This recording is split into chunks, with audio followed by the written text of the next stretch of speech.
পশ্চিম এশিয়ায় উত্তেজনার পারদ এখন তুঙ্গে। মার্কিন রণতরীর দম্ভ চূর্ণ করে এবার এক রহস্যময় ও ভয়ঙ্কর মারণাস্ত্র উন্মোচনের ঘোষণা দিয়েছে ইরান। তেহরানের দাবি, এই অস্ত্রটির কথা শুনলে শত্রুপক্ষ স্রেফ হার্ট অ্যাটাক করবে।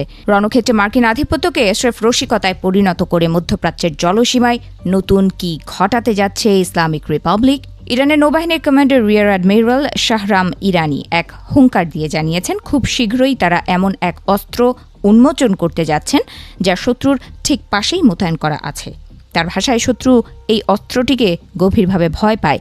এই ঘোষণা কেবল একটি সামরিক বার্তা নয়, বরং ওয়াশিংটন এবং তেল আবিবের জন্য এক প্রচ্ছন্ন সতর্ক বার্তা হিসেবে দেখা হচ্ছে।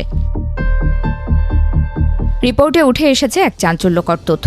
মার্কিনীদের গর্বের এয়ারক্রাফট ক্যারিয়ার আব্রাহাম লিঙ্কনে অন্তত 7 বার মিসাইল হামলা চালিয়েছে ইরান। এই প্রতিশোধমূলক অভিযানের ফলে একটি নির্দিষ্ট সময় পর্যন্ত ওই রণতরী থেকে কোনো যুদ্ধবিমান উড্ডয়ন বা সামরিক কার্যক্রম পরিচালনা করা অসম্ভব হয়ে পড়েছিল। সমুদ্রের বুক চিরে ইরানি মিসাইলগুলো বুঝিয়ে দিয়েছে কে এই অঞ্চলের প্রকৃত নিয়ন্ত্রক। ইরানি কমান্ডার রিয়ার অ্যাডমিরাল শাহরাম ইরানি বিদ্রূপ করে বলেন, শত্রুপক্ষ ভেবেছিল তারা খুব অল্প সময়ে ইরানকে কুপকাত করবে, কিন্তু এখন সেই পরিকল্পনা বিশ্বের নামী সামরিক একাডেমিগুলোতে স্রেফ একটি কৌতুক বা রসিকতায় পরিণত হয়েছে। আগ্রাসন চালিয়ে ইরানকে থামানো তো দূরের কথা, খোদ মার্কিন নেভি এখন মধ্যপ্রাচ্যের সাগরে দিশেহারা। 28 ফেব্রুয়ারি থেকে শুরু হওয়া আগ্রাসনের জবাবে ইরান বসে থাকেনি। অন্তত 100টি ধাপে শক্তিশালী ও পাল্টা সফল হামলা চালিয়েছে দেশটির সশস্ত্র বাহিনী। পশ্চিম এশিয়া জুড়ে থাকা সংবেদনশীল আমেরিকান এবং ইসরায়েলি লক্ষ্যবস্তুগুলোতে আঘাত হেনে ইরান প্রমাণ করেছে যে আঘাত করলে তার জবাব কত ভয়াবহ হতে পারে। যুদ্ধ কৌশলের অংশ হিসেবে ইরান কৌশলগতভাবে অত্যন্ত গুরুত্বপূর্ণ হরমুজ প্রণালী বন্ধ করে দিয়েছে। আরব সাগর থেকে এই প্রণালীর মুখ এখন ইরানের পূর্ণ নিয়ন্ত্রণে।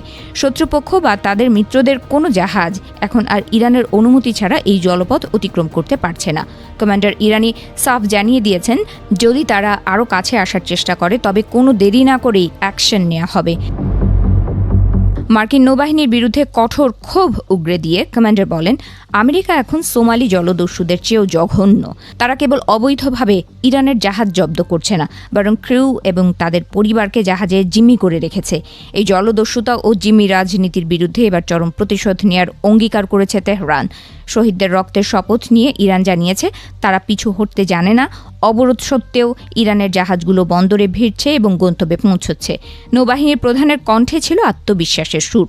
শত্রুকে এমন এক অনুশোচনা জাগানিয়া ধাক্কা দেয়া হবে যা তারা কখনো কল্পনাও করেনি।